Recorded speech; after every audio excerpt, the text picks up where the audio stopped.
Hi, I'm Dorina, co-founder of OpenPhone.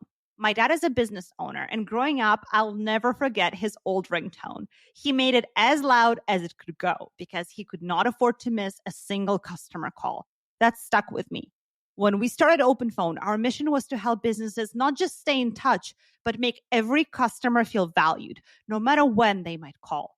OpenPhone gives your team business phone numbers to call and text customers, all through an app on your phone or computer. Your calls, messages, and contacts live in one workspace, so your team can stay fully aligned and reply faster.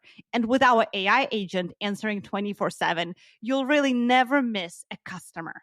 Over 60,000 businesses use OpenPhone. Try it now and get 20% off your first 6 months at openphone.com/tech. And we can port your existing numbers over for free.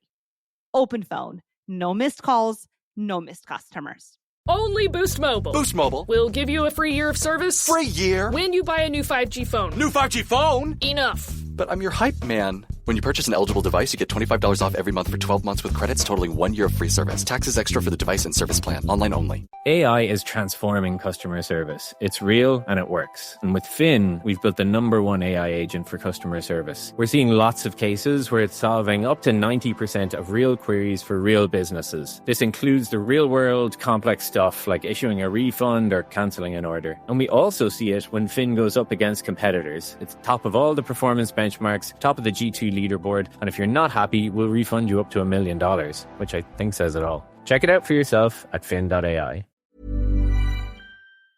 Hi, my name is Christy Shriver. And I'm Gary Shriver, and this is the How to Love Lit podcast. Today we're going to take a very small dip into the vast sea of what has been called the golden age of Russian literature. It's going to be an unusual episode today because we're going to try to tackle a different genre. We've done novels and plays, nonfiction memoirs, political document, and poetry. But today we're going to look at our very first short story. So, Christy, what are we getting into? Yes, stories in general are comprised of certain elements. And for the most part, just like novels, except for the obvious, short stories are the same. They're just shorter. Yeah. They have characters, settings, they develop plots, they use symbols, they have point of view, they reveal attitude. But like novels, all of these independent elements are going to contribute to leading the reader to a specific theme or a universal truth, insight on life, perspective, however you want to define it, which is the point of the story. So stories are not just recounting of events. They have an idea behind them. Short stories are unique in that they have to be extremely concise and focused. It's not just a shorter sequence of events. Lots of times they'll involve an epiphany, some moment of insight, a discovery, a revelation of something that made a person's life change. They're usually only set in one place, and the plots are not going to be complex. And sometimes the plots are not even important to the story at all. In Chekhov's case, for the majority of his stories, he really focuses a large part of his work on characters. He uses precision of detail, dialogues, inner monologues, sometimes even reversals, and that's when the result of an action is the direct opposite of a character's intentions, to say something, make an observation, or pose a question about who a person is, and vicariously, who are we as people?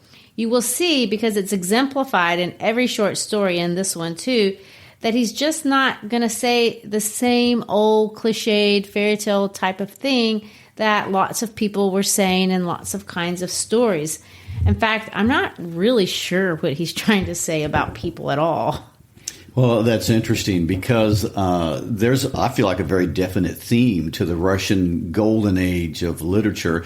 And when you read the heavyweights in Russian literature from this time period, there's a couple of trends that seem to occur. Number one of which is these Russian writers write, they don't write about the heroic. Many stories are about heroically overcoming odds or whatever. Since the earliest literature, the Russians are the anti-heroes. They love to write about emotions. They love to write about internal processes. and they love to write about futile behavior, which I find interesting. So sometimes they're less about storylines and they're a lot more about introspection and looking into the human psyche.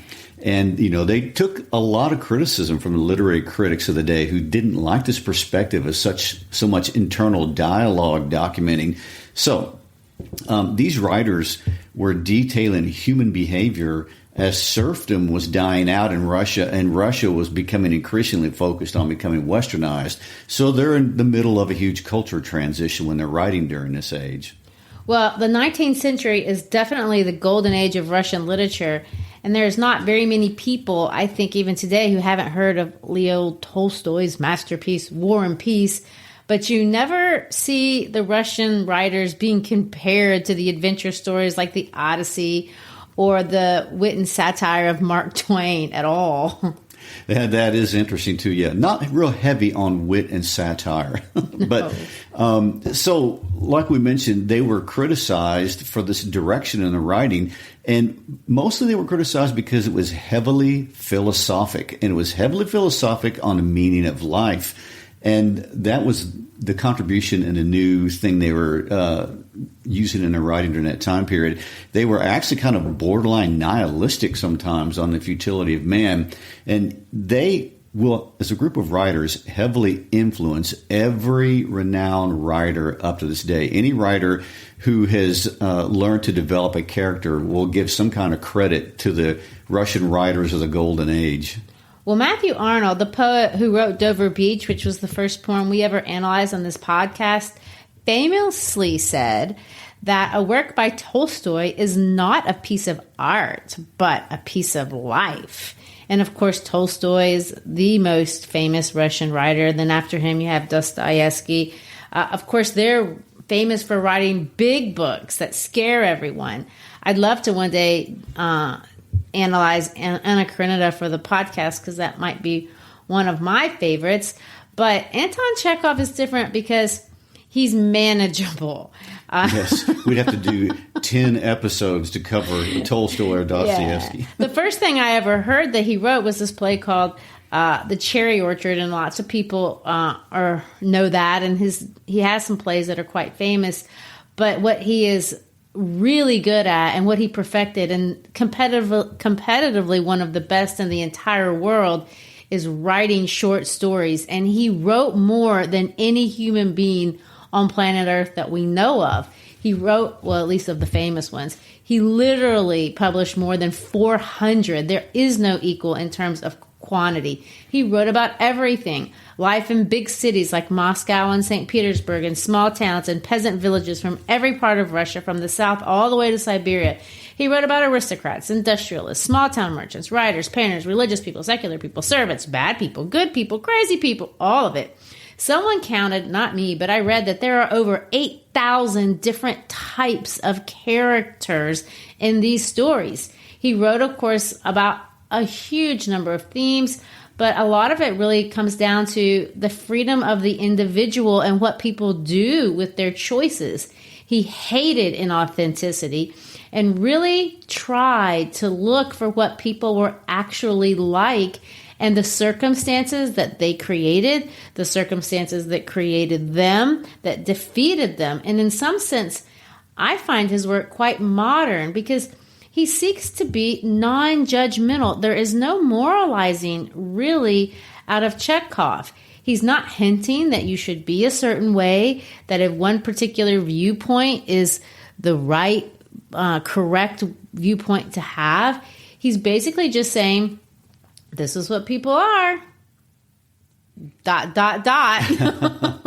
Do with them what you will. Yeah. Yeah. Well, it's so interesting because he's emerging at the time of several forces. I mean, during this time period, you have Germans developing the field of sociology, and later on, you're going to have Sigmund Freud developing the field of psychology. So he's in the milieu of all this introspective, looking inward, sorting out your motivations and emotions type of environment was going on during that time period. So But let's just drop him into history, okay? He was born on January 29th, 1860, and died in 1904. In terms of what was happening in the United States, that means he was born basically at the beginning of the Civil War, and he's going to die shortly after the turn of the century. But in American terms, this is going to include Reconstruction and industrialization and the Gilded Age and reform movements that will start to begin about this time period. So, but life in Russia was very far away and very different from all the things that were going on in the United States. His life was sadly cut short, and of course, he missed most of the turmoil that would plague Russia, starting with the Russian Revolution just a few years after his death. But getting back to his early years, and something we in the West can in no way understand except through the African-American slave experience, is that he did not come from a legacy of freedom. His father actually had to purchase his own freedom from serfdom, which is something that we in the United States can't imagine. We don't have any familiarity with that. Well, we had our own scourge of human bondage, but it's hard for us to imagine how human bondage has plagued every corner of this globe. We certainly don't understand the way the Russians understood it. Almost everyone was a slave, or they were one generation removed. The Romanov dynasty ruled the Russian Empire from 1613 to 1917, and 80% of the people were poor. They were illiterate serfs, and Tsar Alexander II, who ruled Russia during Chekhov's lifetime, tried to make Russia more open and more Western. He relaxed censorship, which of course affected the production of the arts during this time. But in 1861, he freed the serfs and established a parliament he called the Duma. And so now they get their first taste of representative government.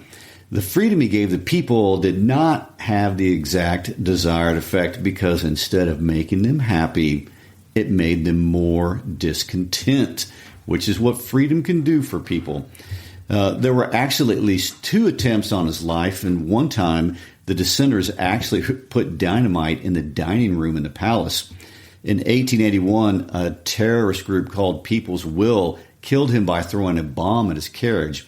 I guess it's not all that surprising that Alexander III decided enough with freedom, and he ended the Duma experiment. Eventually, all of this led to the events we described in episode 1 and on to the Russian Revolution. But all of this would have been very impactful to Chekhov and everyone coming out of this very primitive form of existence to a first generation of free, educated people, a first generation of people with a shot at improving their lives. He's in the middle of that.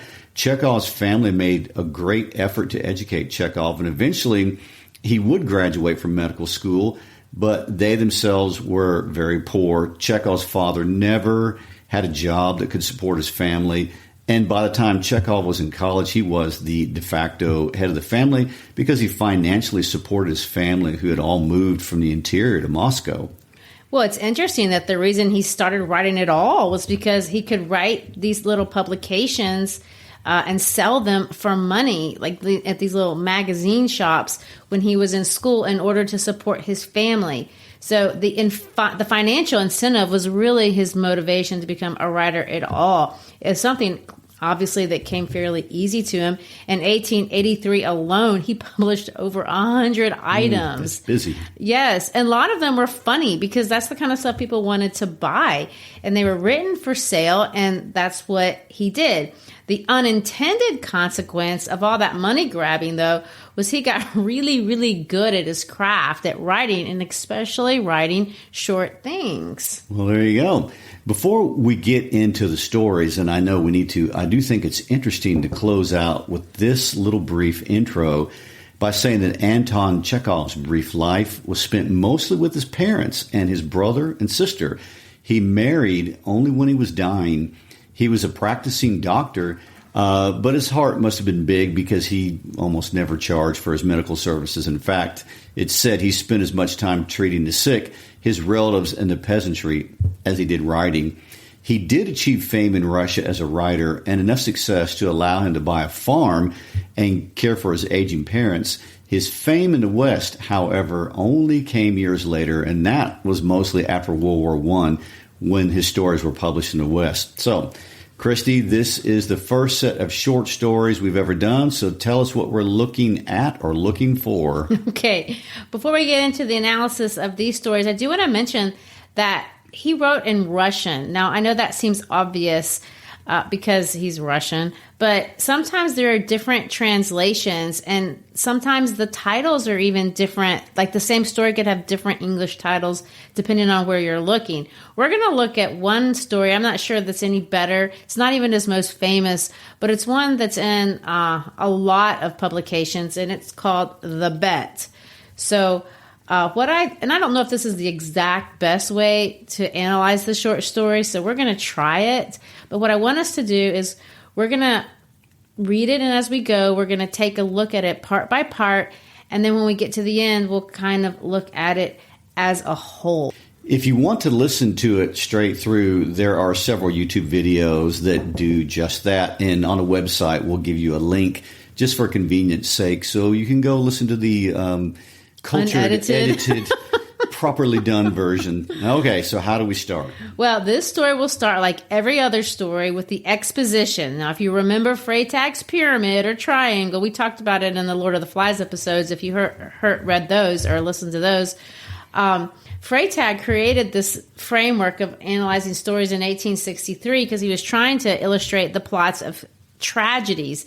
But since then, we've applied this model to every single story ever written, and every person who takes any literature class will know it. So what we learn is the exposition of the story is what we call that part of the story that exposes, that gets it out there before the inciting incident or the first event, the hook that's going to kind of set the story in motion.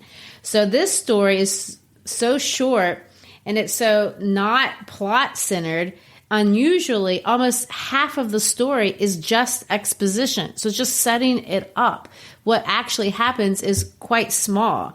In the exposition, generally speaking, we meet characters, we find a setting, we see the point of view, and we're going to set the mood. Our story is the same way. We're going to meet our settings, we're going to meet our characters, we're going to see our setting, and we're going to see that the point of view is in the third person, but it's a limited omniscient. Now, what does that mean? There's a narrator. So it's a third person. It's not a first person. It's not somebody telling their own story. It's a narrator. But it's not an omniscient perspective. We're not God looking into everyone's minds. We're looking at it really from one side. And so the side of the story that we're going to look at it is the banker's side. Even though he's not telling the story, we get to see inside his mind, but we don't get to see inside anybody else's mind. And the point of view that we're going to have is really the point of view that he is going to have. So it's going to start off with kind of this complex flashback, and then we're going to get into some inner monologue. So why don't you start reading it for us? Okay. And I'll interrupt you from time to time. Okay. It was a dark autumn night. The old banker was walking up and down his study and remembering how 15 years before he had given a party one autumn evening. There had been many clever men there, and there had been interesting conversations. Among other things, they had talked of capital punishment. The majority of the guests, among whom were many journalists and intellectual men, disapproved of the death penalty. They considered that form of punishment out of date, immoral, and unsuitable for Christian states. In the opinion of some of them, the death penalty ought to be replaced everywhere by imprisonment for life. Okay, stop. So immediately we're going to see dark autumn night. There's our mood, kind of dark setting. And we don't know exactly what time it is, but we know that we're inside some old banker's house, and it's 15 years removed from something that he is going back and visiting in his mind. And the topic, of course, a political one, capital punishment. Indeed. Yeah, that's a nice party conversation. Well, it is going to be kind of testy here. Keep going. Okay. I don't agree with you, said their host, the banker. I've not tried either the death penalty or imprisonment for life, but if one may judge a priori, The death penalty is more moral and more humane than imprisonment for life. Capital punishment kills a man at once, but lifelong imprisonment kills him slowly. Which executioner is the more humane? He who kills you in a few minutes, or he who drags the life out of you in the course of many years? Now we're being presented with an existential double bind here. Yes, and it's something that, we all have to think about. It's not a perfect world, and we do have problems, and how do you go about fixing them? I would like to say this too.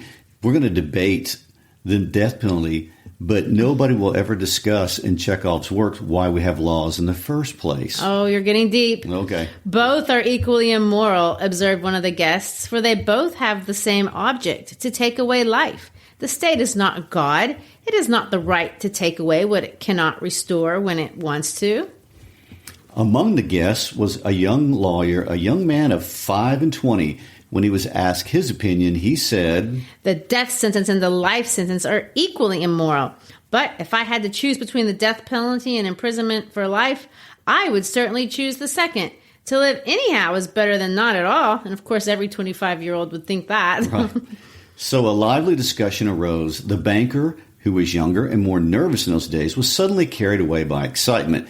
He struck the table with his fist and shouted at the young man, "It's not true. I'll bet you $2 million you wouldn't stay in solitary confinement for 5 years." "If you mean that in earnest," said the young man, "I'll take that bet, but I would stay not 5, but 15 years. Okay, can we take a moment to comment on the ridiculousness of offering to triple the wager against yourself? Well, I think you're supposed to. You're supposed to go, what? And what we have here is what we call indirect characterization. And that's intentional. So what he's doing is he's telling us who these people are, but this is very Chekhov. He doesn't give you any commentary like, this guy's kind of rash. He allows you to come to your own conclusion, and you're going to say, what? And so you see a nervous guy, and they're a jittery guy, and they're argumentative, they're highly intelligent. These are all things that we're learning indirectly. But when you get to that point, you're right. You just want to say, wait a minute, I got to take a minute. This is odd. And Chekhov puts them in a philosophically competitive state. And I want to say this about philosophy. Philosophy is really the mathematics of ideas, which is why you can come to so many different conclusions. And dudes tend to be competitive, I guess. It doesn't matter what it is. They will compete over anything. All right. So keep going. 15. Done, cried the banker. Gentlemen, I stake $2 million. Agreed. You stake your millions, and I stake my freedom, said the young man. And this wild, senseless bet was carried out. The banker, spoilt and frivolous with millions beyond his reckoning, was delighted at the bet.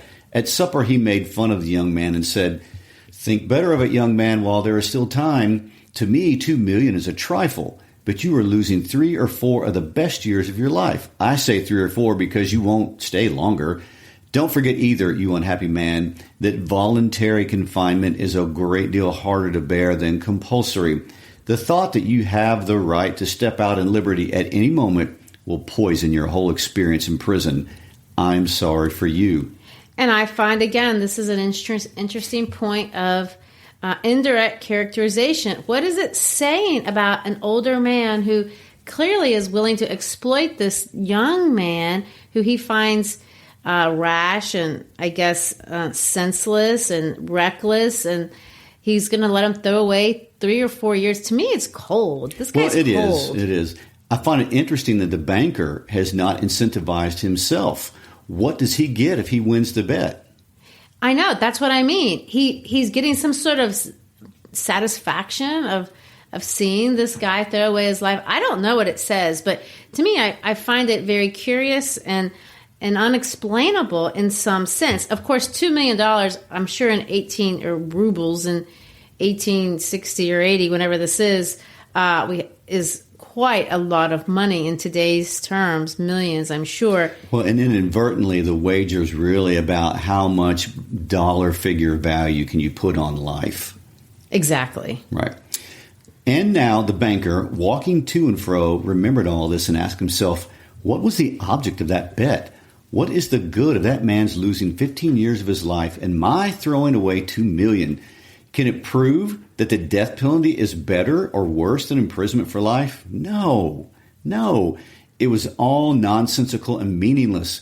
On my part, it was the caprice of a pampered man, and on his part, simple greed for money. And of course, these are good thoughts to have, but now he's thinking them 15 years later. This is the first time this occurred to you.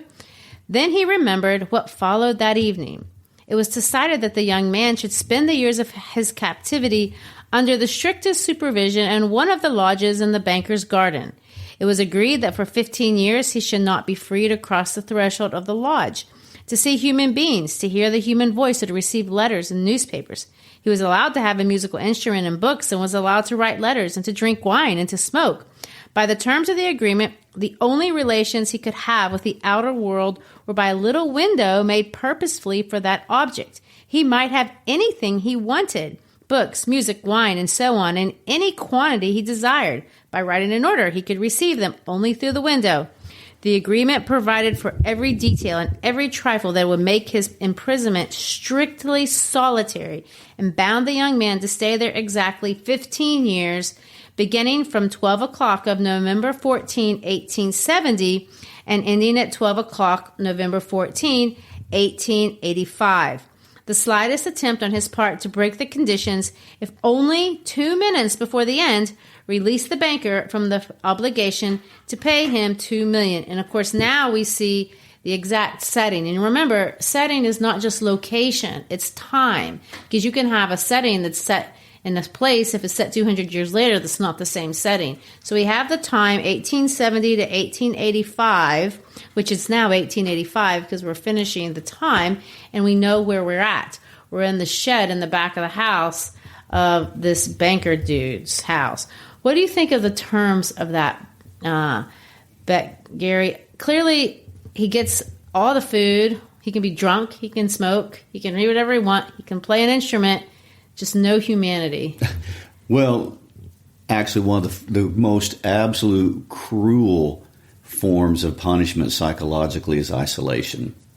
That's what he has. That's all he has. Which in some respects would be considered even more cruel than the death penalty. But he gets everything else. And so they're really isolating one factor of human existence. Right. And Chekhov is constantly putting us in the game of situational ethics. How would your ethics change when you're presented with certain circumstances? Well, want to read about what he did for the 15 years? Yes. I can imagine. For the first year of his confinement, as far as one could judge from his brief notes, the prisoner suffered severely from loneliness and depression. The sounds of the piano could be heard continually day and night from his lodge. He refused wine and tobacco. Wine, he wrote, excites the desires, and desires are the worst foes of the prisoner. And besides, nothing could be more dreary than drinking good wine and seeing no one. And tobacco spoilt the air of his room. In the first year, the books he sent for were principally of a light character. Novels with a complicated love plot, sensational and fantastic stories, and so on. In the second year, the piano was silent in the lodge, and the prisoner asked only for the classics. In the fifth year, music was audible again, and the prisoner asked for wine. Those who watched him through the windows said that all that year he spent doing nothing but eating and drinking and lying on his bed, frequently yawning and angrily talking to himself. He did not read books. Sometimes at night he would sit down to write. He would spend hours writing, and in the morning tear up all that he had written. More than once he could be heard crying. In the second half of the sixth year, the prisoner began zealously studying languages, philosophy, and history. He threw himself eagerly into these studies, so much so that the banker had enough to do to get him the books he ordered. In the course of 4 years, some 600 volumes were produced at his request. It was during this period that the banker received the following letter from his prisoner. My dear jailer, I write you these lines in 6 languages. Show them to people who know the languages. Let them read them. If they find not one mistake, I implore you to fire a shot in the garden. That shot will show me that my efforts have not been thrown away. The geniuses of all the ages and of all lands speak different languages, but the same flame burns in them all. Oh, if you only knew what unearthly happiness my soul feels now from being able to understand them. The prisoner's desire was fulfilled. The banker ordered 2 shots to be fired in the garden. Then after the 10th year, the prisoner sat immovably at the table and read nothing but the gospel. It seemed strange to the banker that a man who in 4 years had mastered 600 learned volumes should waste nearly a year over one thin book, easy of comprehension. Theology and histories of religion follow the Gospels. I do want to point out that the Gospels, that's a Christian text. That's the New Testament of the Christian Bible. So he got into religion after he had got into languages and all these other things. Before we, finish what he did the last 2 years, I want to hear your thoughts on how you think he progressed. In the last 2 years of his confinement, the prisoner read an immense quantity of books quite indiscriminately. At one time, he was busy with the natural sciences. Then he would ask for Byron or Shakespeare. There were notes in which he demanded at the same time books on chemistry and a manual of medicine and a novel and some treatise on philosophy or theology. His reading suggested a man swimming in the sea among the wreckage of his ship and trying to save his life by greedily clutching first at one spar and then another. And of course, that's kind of an interesting analogy that he's trying to make there. But if you look at the progression, is this kind of a natural progression of life? You see the first year he's kind of silly, light, love. Then he's going to go on to depression. Then he's going to go on to intellectual conquests. And then he writes that little letter that he seems to have found some sort of, Zen moment, I guess, finding the flame that burns in all the languages and all the people. And then he gets to the Gospels. He changes tunes to religion. And then he goes into a bunch of science stuff. I mean, what do you think? Yeah, well, Chekhov is just showing the metamorphosis right here. If somebody was really experiencing this, it might not be in this order. Do you think these are like phases of life, or I think they're interests, and I think if you were a prisoner that was in solitary confinement, your mind has a lot of work it has to do to entertain itself and keep it going. So it's going everywhere. So the lack of stimulation is what's so painful about isolation like this. And so by the end of the last 2 years, he's reaching out for any kind of information to keep his mind going. Well, all of this is exposition. So nothing has happened in this story. All we have is the banker. We're in his mind, and he's reviewing everything that's happened up to this point. So now we're going to have our inciting incident or our narrative hook. In other words, the first piece of action is going to set off the conflict. And a conflict is when the protagonist and the antagonist are going to meet, which we don't even know who that is yet. The old banker remembered all this and thought, tomorrow at 12 o'clock he will regain his freedom. By our agreement, I ought to pay him $2 million. If I do pay him, it is all over with me. I shall be utterly ruined. 15 years before, his millions had been beyond his reckoning. Now he was afraid to ask himself which were greater, his debts or his assets. Desperate gambling on the stock exchange, wild speculation, and the excitability which he could not get over even in advancing years had by degrees led to the decline of his fortune, and the proud, fearless, self-confident millionaire had become a banker of middling rank, trembling at every rise and fall in his investments. Cursed bet, muttered the old man, clutching his head in despair. Why didn't the man die? He is only 40 now. He will take my last penny from me. He will marry, will enjoy life, will gamble on the exchange, while I shall look at him with envy like a beggar and hear from him every day the same sentence. I am indebted to you for the happiness of my life. Let me help you. No, it is too much. The one means of being saved from bankruptcy and disgrace is the death of that man. Whoa. So now we know the conflict. It's not an external conflict at all. This isn't banker versus lawyer. This isn't man versus man. It's not even man versus the environment. It's not even the lawyer versus the solitary confinement. This story is the banker versus the banker. Does he have it in him to kill a man. Which is so interesting that he is now considering the idea of murder when the whole bet began on the whole immorality of murder. Exactly right. Irony. Yes. It struck 3 o'clock. The banker listened. Everyone was asleep in the house and nothing could be heard outside but the rustling of the chilled trees. Trying to make no noise, he took from a fireproof safe the key of the door, which had not been opened for 15 years, put on his overcoat, and went out of the house. It was dark and cold in the garden. Rain was falling. A damp, cutting wind was racing about the garden, howling and giving the trees no rest.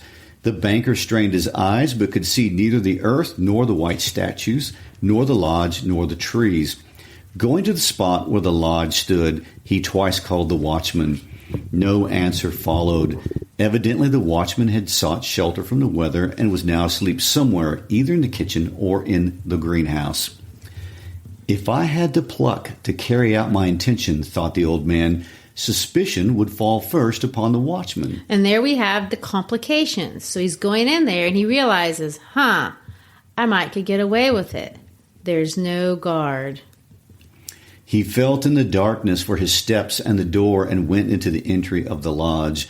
Then he groped his way into a little passage and lighted a match. There was not a soul there. There was a bedstead with no bedding on it, and in a corner there was a dark cast-iron stove. The seals on the door leading to the prisoner's rooms were intact. When the match went out, the old man, trembling with emotion, peeped through the little window. A candle was burning dimly in the prisoner's room. He was sitting at the table. Nothing could be seen but his back, the hair on his head, and his hands. Open books were lying on the table, on the 2 easy chairs, and on the carpet near the table. 5 minutes passed, and the prisoner did not stir once. 15 years' imprisonment had taught him to sit still. The banker tapped at the window with his finger, and the prisoner made no movement whatever in response. Then the banker cautiously broke the seals off the door and put the key in the keyhole. The rusty lock gave a grating sound, and the door creaked. The banker expected to hear at once footsteps and a cry of astonishment. But 3 minutes passed, and it was as quiet as ever in the room. He made up his mind to go in. At the table, a man, unlike ordinary people, was sitting motionless. He was a skeleton with the skin drawn tight over his bones, with long curls like a woman's and a shaggy beard. His face was yellow with an earthy tint in it. His cheeks were hollow, his back long and narrow, and the hand on which his shaggy head was propped was so thin and delicate that it was dreadful to look at. His hair was already streaked with silver, and seeing his emaciated, aged-looking face, no one would have believed that he was only 40. He was asleep. In front of his bowed head there lay on the table a sheet of paper on which there was something written in fine handwriting. Poor creature, thought the banker. He is asleep and most likely dreaming of the millions. And I have only to take this half-dead man, throw him on the bed, stifle him a little with a pillow, and the most conscientious expert would find no sign of a violent death. But let us first read what he has written here. All right, I find that paragraph interesting because the way I understand it, he's talking in the first person plural, first read what he has written here. First read, what do you mean? He's decided to kill him. Right. But he's distracted. He's distracted. He looks how weak. No one's going to tell. There's nobody watching. The pillow makes it easy. But before I do, I have this bit of curiosity. Let me see what he says. So the banker took the page from the table and read as follows. Tomorrow at 12 o'clock, I regain my freedom and the right to associate with other men. But before I leave this room and see the sunshine, I think it necessary to say a few words to you. With a clear conscience, I tell you, as before God who beholds me, that I despise freedom and life and health and all that in your books is called the good things of the world. For 15 years, I have been intently studying earthly life. It is true I have not seen the earth or men, but in your books I have drunk fragrant wine, I have sung songs, I have hunted stags and wild boars in the forest, I have loved women, beauties as ethereal as clouds, created by the magic of your poets and geniuses, have visited me at night and have whispered in my ears wonderful tales that have set my brain in a whirl. In your books I have climbed to the peaks of Elburz and Mount Blanc, and from there I have seen the sunrise and have watched it at the evening flood the sky, the ocean, and the mountaintops with the gold and crimson. I have watched from there the lightning flashing over my head and cleaving the storm clouds. I have seen green forests, fields, rivers, lakes, towns. I have heard the singing of the sirens and the strains of the shepherd's pipes. I have touched the wings of comely devils who flew down to converse with me of God. In your books, I have flung myself into the bottomless pit, performed miracles, slain, burned towns, preached new religions, conquered whole kingdoms. Your books have given me wisdom. All that the unresting thought of man has created in the ages is compressed into a small compass in my brain. I know that I am wiser than all of you, and I despise your books. I despise wisdom and the blessings of this world. It is all worthless, fleeting, illusory, and deceptive, like a mirage. You may be proud, wise, and fine, but death will wipe you off the face of the earth as though you were no more than mice burrowing under the floor. And your posterity, your history, your immortal geniuses will burn or freeze together with the earthly globe. You have lost your reason and taken the wrong path. You have taken lies for truth and hideousness for beauty. You would marvel if, owing to strange events of some sort, frogs and lizards suddenly grew on apple and orange trees instead of fruit, or if roses began to smell like a sweating horse. So I marvel at you, who exchange heaven for earth. I don't want to understand you. To prove to you in action how I despise all that you live by, I renounce the 2 million of which I once dreamed as of paradise, and which now I despise. To deprive myself of the right to the money, I shall go out from here 5 minutes before the time fixed, and so break the compact. I think some translations may say 5 hours. I don't know. Okay. When the banker had read this, he laid the page on the table, kissed the strange man on the head, and went out of the lodge weeping. At no other time, even when he had lost heavily on the stock exchange, had he felt so great a contempt for himself. When he got home, he lay on his bed, but his tears and emotions kept him for hours from sleeping. The next morning, the watchman ran in with pale faces and told him they had seen the man who lived in the lodge climb out of the window into the garden, go to the gate, and disappear. The banker went at once with the servants to the lodge and made sure of the flight of his prisoner. To avoid arousing unnecessary talk, he took from the table the writing in which the millions were renounced and, when he got home, locked it up in the fireproof safe. The end. So just from an analytical point of view, the climax is when he reads the letter and decides not to kill him. And then the rest is what happens after, which is nothing. The guy goes home and he cries. And he cries because he has contempt for himself. And then the young man, who's not young anymore, runs away. What are we supposed to gather from this? What's he saying about life or people, really? Well, it's interesting, though. One of the lines that stands out is where the young man says, "So I marvel at you who exchange heaven for earth." In his isolation, he had become part of heaven, or he feels like he had seen into heaven, or he had become part of a larger consciousness in his isolation, so much so that he despised the earth and the money that the banker clung to. And yet he was willing to fulfill the whole 15 years to say, beat you, and he wanted to win. Right. This was a game, and all that learning, all that so-called philosophy I don't see him changing. He's just as rash at the end as he was at the beginning. He didn't reduce his competitiveness, and you would think 15 years alone would make you less competitive. He talks and he talks and he talks, and he says all these theological and philosophical things, but is it true? I know he thinks it's true, but is Chekhov saying that it is or it isn't? I don't know. He doesn't make a comment. He just makes you infer, and that's Chekhov's craziness. He lets you fill in the blanks. He is leaving it open-ended. After all, like we said earlier, this is a book on situational ethics, and it's almost like what we call the thematic apperception test. A thematic apperception test is when we show you a picture, and it's an innocuous picture of people having a conversation, and you're asked to interpret what's going on. As you interpret what's in the picture, you're really revealing your own biases and your inner processes. And so Chekhov is doing the same thing. He's letting you reveal your biases about the situation you were placed in when you read the book. Well, and I do think the more interesting character, I don't think the lawyer is the main character. I think the banker is. And the banker has contempt. He realizes he's a horrible person, and that's all he is. I mean, and he cries about it. There's nothing that he does to change it. In fact, he makes sure that people covers up. Yes, he keeps the letter and locks it up, and almost he assumes this identity and makes peace with it maybe at the end. And maybe people are like that. I guess that's what Chekhov is observing. And it's a dark way of looking at the world, that's for sure. Neither one of these guys are good. It is cynical in that regard. Chekhov would have let some people go through a resolution of their angst about who they are. That does not happen in this story. Well, the unanswered question that I don't want to talk about, but I think we should ask is, to what degree is Chekhov right? Is this who we are? I think that's an excellent discussion to be had to people who are listening. All right. Are we going to call it? Let's wrap it up.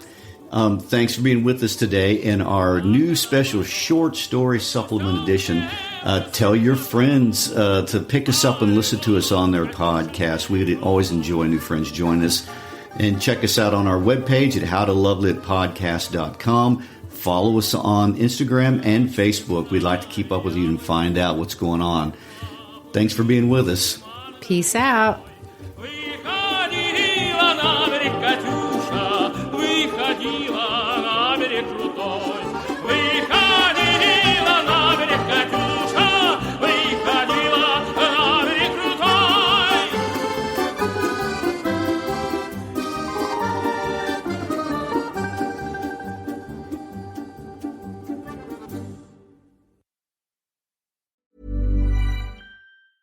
AI is transforming customer service. It's real and it works. And with Finn, we've built the #1 AI agent for customer service. We're seeing lots of cases where it's solving up to 90% of real queries for real businesses. This includes the real-world complex stuff like issuing a refund or cancelling an order. And we also see it when Finn goes up against competitors. It's top of all the performance benchmarks, top of the G2 leaderboard, and if you're not happy, we'll refund you up to $1 million, which I think says it all. Check it out for yourself at fin.ai.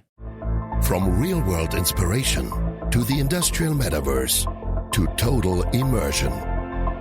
Innovate at the speed of software within the industrial metaverse. Transform the everyday with Siemens. Hey, I'm Paige DeSorbo, and I'm always thinking about underwear. I'm Hannah Berner, and I'm also thinking about underwear, but I prefer full coverage. I like to call them my granny panties. Actually, I never think about underwear. That's the magic of Tommy John.